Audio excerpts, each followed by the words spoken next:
मेरे प्यारे साथियों, आप सभी का स्वागत है एक बार फिर से स्वामी विवेकानंद स्टडी सर्किल प्रयागराज में।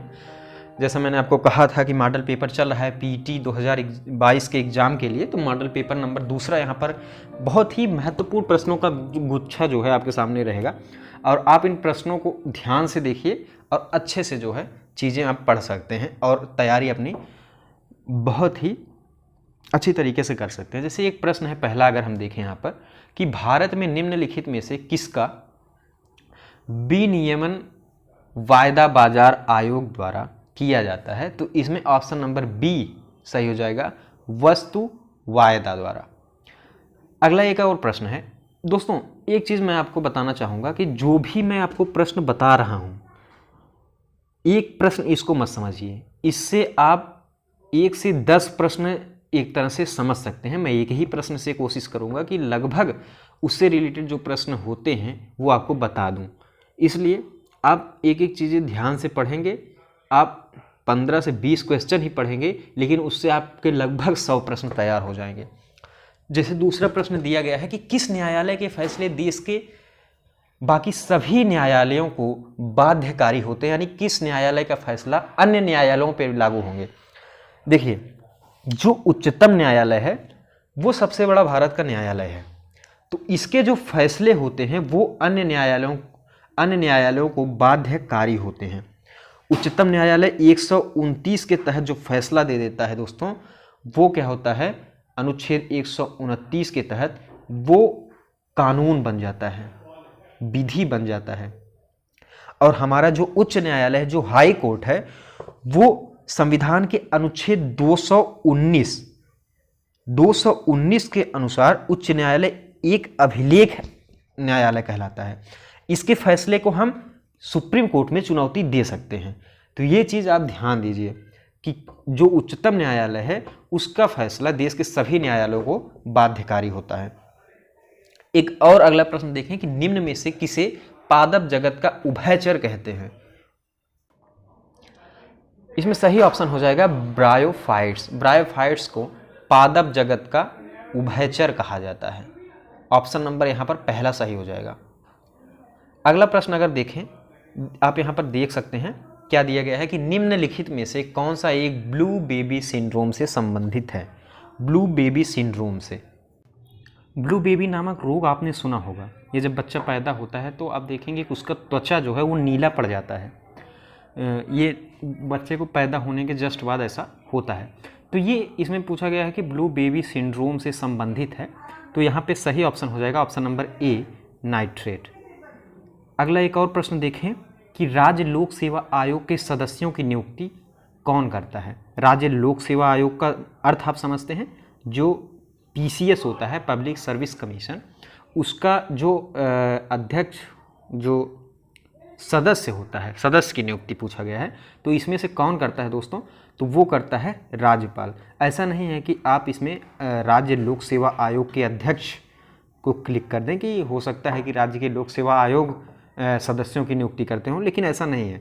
उन सदस्यों की नियुक्ति उस राज्य का राज्यपाल करता है। ऑप्शन नंबर बी यहाँ पर सही हो जाएगा। प्राक्कलन समिति संसद के किस संसद के सदस्यों से गठित होती है।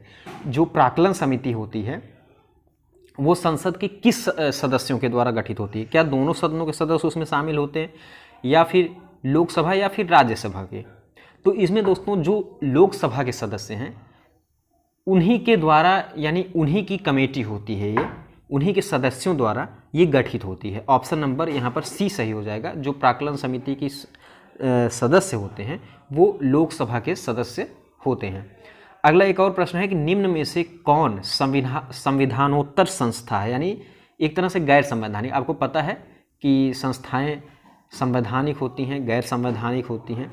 तो गैर संवैधानिक यानी संविधानोत्तर संस्था कौन सी है, तो जो संघ लोक सेवा आयोग है, UPSC, चुनाव आयोग है और वित्त आयोग, ये तीनों संविधान में वर्णित हैं, संविधान के एक आयोग हैं। लेकिन ये जो नीति आयोग है ये एक गैर संवैधानिक निकाय है। तो यहाँ पे ऑप्शन नंबर सी सही हो जाएगा। अगर ऐसा प्रश्न आपको पूछा जाता है कि गैर संवैधानिक संस्था, तो आप वहाँ पर नीति आयोग लगा सकते हैं। इसी का नाम पहले योजना आयोग था, बाद में इसको चेंज कर दिया गया, इसका नाम अब नीति आयोग के रूप में ये जाना जाता है। तो ऑप्शन नंबर सी यहाँ पर बिल्कुल सही हो जाएगा। एक 8वां प्रश्न ये पूछा भी जा चुका है, ऐसा प्रश्न पूछा जा चुका है कि भारत के संदर्भ में निम्न में से कौन धर्मनिरपेक्ष शब्द का सही भाव व्यक्त करता है। ये प्रश्न पिछली बार 2021 में जब पेट का एग्जाम हुआ था पीटी का, तो ये प्रश्न पूछा गया था, इसलिए इसको आप ध्यान में रखिए। तो भारत में जो धर्मनिरपेक्ष का एक तरह से भाव है वो है सभी धर्मों के साथ समान व्यवहार यानी समान आदर। एक तरह से यही प्रश्न, यही आंसर जो है UPSSC पीटी ने माना हुआ है। तो आप ध्यान रखिए, अगर ऐसा प्रश्न पूछा जा रहा है कि जो धर्मनिरपेक्ष शब्द है वो भारत में किस भाव से व्यक्त करता है, तो वो सभी धर्मों से समान व्यवहार, या फिर आपको उसमें आंसर दे सकता है विकल्प में कि सभी धर्मों का जो है समान जो है मानना, यानी समान रूप से उनका इज्जत करना, ये एक ऑप्शन हो सकता है। एक और प्रश्न है कि राष्ट्रपति पद्धति में समस्त कार्यपालिका शक्तियां निहित हैं। आपको पता है कि बहुत सारे देशों में कौन सा पद्धति होता है, वो प्रेसिडेंशियल पद्धति होती है यानी राष्ट्रपति, लेकिन हमारे भारत में जो है ये संसदीय प्रणाली, यहाँ की सरकार जो है वो संसदीय है। तो इसमें ये प्रश्न पूछा गया कि जहाँ पर प्रेसिडेंशियली यानी राष्ट्रपति पद्धति है वहाँ पर कार्यपालिका शक्ति निहित होती है किसमें, तो वो होती है राष्ट्रपति में। कहाँ होती है दोस्तों, राष्ट्रपति में। ऑप्शन नंबर ए यहाँ पर बिल्कुल सही हो जाएगा। अगला एक और प्रश्न अगर हम देखें, यहाँ पर बहुत ही महत्वपूर्ण प्रश्न है कि भारतीय संघ के अंदर किस राज्य को, भारतीय संघ यानी पूरा देश है भारत, अगर इसमें किसी राज्य को मिलाना है तो वो किसका अधिकार है कि किसी अन्य राज्य को या अन्य देश को मिलाए, तो वो अधिकार है मेरे दोस्तों संसद को। आप भारत के राष्ट्रपति या प्रधानमंत्री या सर्वोच्च न्यायालय के पास ये अधिकार नहीं है। भारत की संसद जो है वो किसी राज्य को अपने देश में जो है मिला सकती है। तो यहाँ पे ऑप्शन नंबर तीसरा वाला जो है संसद को, ये वाला ऑप्शन बिल्कुल सही हो जाएगा। संसद के पास ऐसी शक्ति है। एक और प्रश्न है कि जम्मू कश्मीर सड़क मार्ग जवाहर सुरंग से होकर जाती है। एक सुरंग है जम्मू कश्मीर का जो सड़क मार्ग है, वहाँ पर एक सुरंग है जिसका नाम है जवाहर टनल या जवाहर सुरंग के नाम से हम उसको जानते हैं। वही प्रश्न पूछा गया कि वो जो जवाहर सुरंग है वो किस दर्रे से संबंधित है।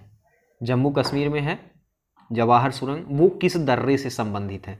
यहाँ पे आप देख सकते हैं, अगर मैं आपको बताऊं, वो है मेरे साथियों बनिहाल दर्रा। ऑप्शन नंबर ए यहाँ पर सही हो जाएगा। जो बनिहाल दर्रा है वो जम्मू कश्मीर के सड़क मार्ग में एक जवाहर सुरंग है, वो बनिहाल दर्रे में ही आता है। अगर अगला प्रश्न देखें यहाँ पर कि हिमालय की पर्वत श्रेणियों में जो सम्मिलित नहीं है वह कौन सी है। यहाँ पे देखिए 4 ऑप्शन दिए गए हैं कि काराकोरम, बृहद हिमालय, लघु हिमालय, शिवालिक। तो लघु हिमालय, बृहद हिमालय, लघु हिमालय और शिवालिक, ये तीनों जो है ये हिमालय पर्वत श्रेणी की एक श्रृंखला है, मतलब हिमालय पर्वत की एक श्रेणी है। लेकिन जो काराकोरम है ये हिमालय पर्वत की श्रेणी नहीं है। तो इसमें यही पूछा गया है कि वह कौन सी पर्वत श्रेणी है जो हिमालय की पर्वत श्रेणी नहीं है। तो यहाँ पे ऑप्शन नंबर ए बिल्कुल सही हो जाएगा। ये जो ऑप्शन नंबर ए है वो सही है। तमिलनाडु राज्य का सबसे ऊंचा पर्वत शिखर कौन सा है। तो दोदा बेटा, आपने कई बार ये प्रश्न देखा होगा कि जो दोदा बेटा है वो तमिलनाडु में सबसे ऊंची पर्वत चोटी है, पर्वत शिखर है। ऑप्शन नंबर ए यहाँ पर बिल्कुल सही है। अम्ल वर्षा का उत्तरदायित्व कौन है। अम्ल वर्षा होती है, आपको पता है कि ये फैक्ट्रियों के द्वारा, जहाँ आसपास फैक्ट्री रहती हैं वहाँ पे अम्ल वर्षा होती रहती है। ऐसा हुआ था, ताजमहल के ऊपर भी अम्ल वर्षा हुआ था। इसलिए आप जब देखेंगे ताजमहल को तो उसका थोड़ा सा ऊपर का भाग जो है वो काला रंग हो गया है, इसी अम्ल वर्षा की वजह से। तो इसमें पूछा गया है कि इसके लिए उत्तरदायित्व कौन है, यानी उत्तरदायी कौन है। तो इसमें नाइट्रोजन का ऑक्साइड और सल्फर का ऑक्साइड, ये दोनों इस वर्षा के लिए क्या है दोस्तों, उत्तरदायित्व तो हैं। यानी ऑप्शन नंबर सी सही हो जाएगा। ए और बी दोनों उत्तरदायित्व हैं किसके लिए, अम्ल वर्षा के लिए। अगला एक और प्रश्न अगर देखें कि अनुवांशिकी का मूल शारीरिक और कार्यात्मक इकाई है, तो ये इसमें जो सही ऑप्शन हो जाएगा वो होगा जीन। कौन सा हो जाएगा? वो हो जाएगा दोस्तों जीन। अनुवांशिकी का मूल शारीरिक और कार्यात्मक इकाई जो है वो है ऑप्शन नंबर सी, जीन। तो ये महत्वपूर्ण प्रश्न थे। आगे और प्रश्न धीरे धीरे बढ़ाए जाएंगे। अभी आपके एग्ज़ाम में समय है, इसलिए आप चीज़ों को अच्छी तरीके से जो है पढ़िए और चैनल को सब्सक्राइब कर लीजिए ताकि आपको वीडियो का नोटिफिकेशन आसानी से मिल सके और आप अपनी तैयारी को बेहतर करिए। और जो कॉन्सेप्ट वाले वीडियोज़ हैं वो जल्द ही आपको प्रोवाइड होंगे। आप जाकर प्लेलिस्ट में देख सकते हैं, चीज़ें थियरी के रूप में पढ़ सकते हैं, इसलिए आप प्लेलिस्ट में जाइए, उसमें वीडियोज़ जो है थियरी के रूप में आप देखिए और पढ़िए, तो चीज़ें आपको समझ में आएंगी और उसके बाद आपको ये प्रश्न जो है सॉल्व करने में बिल्कुल आसानी होगी। और चैनल को आप सब्सक्राइब कर लीजिए ताकि आपको नोटिफिकेशन जो है वो मिल सके। आप सभी का बहुत बहुत धन्यवाद दोस्तों।